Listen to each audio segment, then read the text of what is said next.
Hello. Hello. I hope you guys are all having a great day. I'm really sorry that I missed our class Thursday morning. Unfortunately, as maybe you've all experienced, the ice storm was a little bit powerful, and I live close to the Hill Country area, and it was the ice storm really caused a lot of problems. I think about 7 or 8 of my oak trees, the ice broke off branches and trunks, and I have split trees. So that's been just so fun. And as you know, our power went off for about 12 hours on Wednesday. So we were out with power, and I've really learned to appreciate gas stoves for making eggs and ramen, and also candles because it started in the nighttime, and I learned to appreciate, you know, sweats and warm clothes and tons of blankets because at night I think it got into like 40 degrees in the house. So tons of fun. That's why we live in Texas, right? So her daycare was they had to delay, and unfortunately I don't think you guys would appreciate me bringing her. So anyway, it'll work out. We have plenty of time built into the syllabus to catch up. And if nothing else, use this time to catch up on your assignments. What we were going to go through was chapter 3, and at least get started on chapter 3, which honestly, it's a short chapter. So the slide presentation is actually only 39 slides, and the majority of those are really exercises and practice problems to get you used to doing the different activities. So what I want to do is just give a brief overview of chapter 3, and we'll hit it hard on Tuesday and break down some of the things I need for you to consider and look at as we move through the material.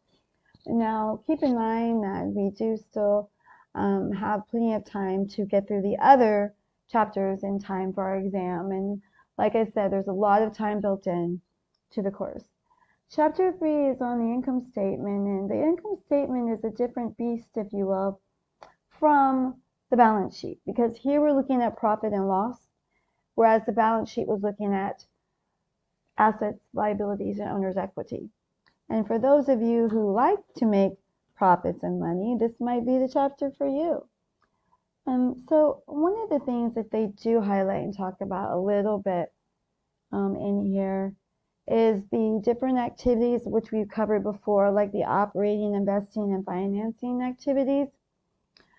What's unique about this particular statement is that when we're looking at the statement, we are really trying to dig deeper into what makes up the revenue, what makes up the expenses, and what can we do to increase that and increase the accuracy of these income statements.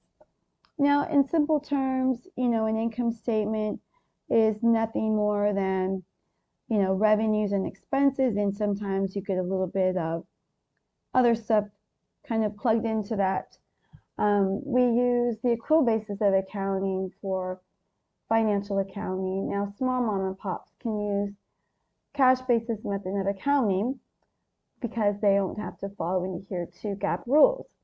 Now, remember, we use the accrual basis of accounting because of the matching principle. Because with the matching principle, we can match revenues with expenses within the same period. And that's the beauty of it all, is that we can do a good job of accurately measuring those components of our activities. Cash basis is just the opposite of the accrual basis. Remember that that is based on when you receive the actual payment or when you actually pay something out.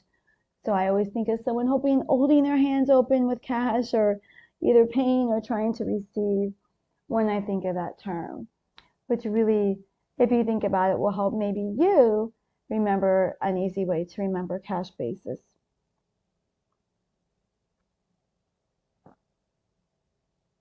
Now, the revenue recognition rule is just that it talks about when we can recognize our revenue. Oops, sorry. What's significant about this is that it really is focused on when the item was shipped, or when the title of that inventory is no longer ours, and we've either shipped it or we provide the service, and At that point, we've completed the earnings process to recognize that revenue. And we will go over this in more detail when we meet again on Tuesday. These are the 5-step model for reporting the revenue. You identify the source of the contract, the obligation to be performed, determine the price of the transaction, allocate it to the performance, and then recognize that revenue once the earning process has been completed. Timing is everything. Remember that you don't recognize revenue if there's nothing but a promise given. Okay, so no revenue is recognized. Now, with the cash via the sale or service, when we report that when the cash is received and the service is provided, because the earnings process is complete. For the sales service before we actually provide the service, we can use what we call unearned revenue to do that even if we have earned the received the revenue, but we have not earned it yet. Now remember, this is why it's so important. We have to record the revenue and the expenses within the same time period so that they match up and that our monthly performance and activity would just basically make sense, right? So that's an easy way of kind of remembering it. This is, once again, remember we had just started getting into the expanded form and we had started looking at T accounts last week. This is the expanded form of the basic accounting equation, and you can see that it has the components of the equity listed in there as well. The common stock, retained earnings, and of course your revenue and expenses are part of equity. So they're going to follow that rule of thumb and that logic, so that revenue increases with the credit and expenses increase with the debit. So they work in tandem. If you sell, for example, games for cash, an example here, we would show the receipt of the cash and we would credit the sales revenue. Now, we would also book a corresponding cost of goods sold or cost transaction as well.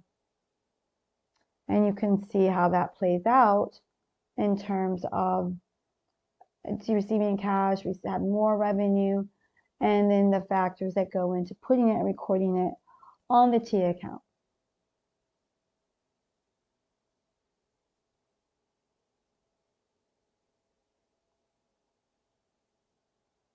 Sometimes if we receive cash for a future service, we will do what we call receiving the cash, debiting cash, and booking it to a deferred revenue or an unearned revenue account. That's when you receive the cash before you provide the service. So it's treated as a liability, and we would want to, once the earning process is complete, we would debit the deferred revenue account and credit the revenue at that time.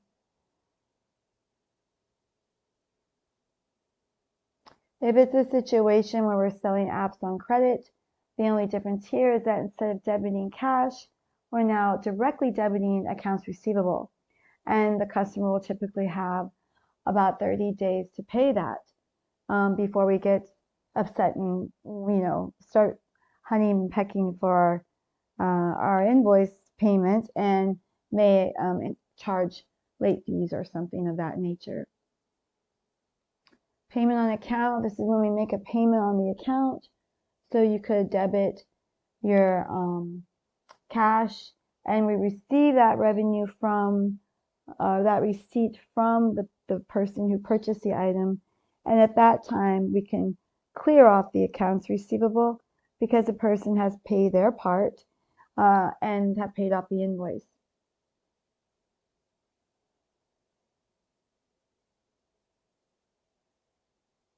This is where we're paying cash employees.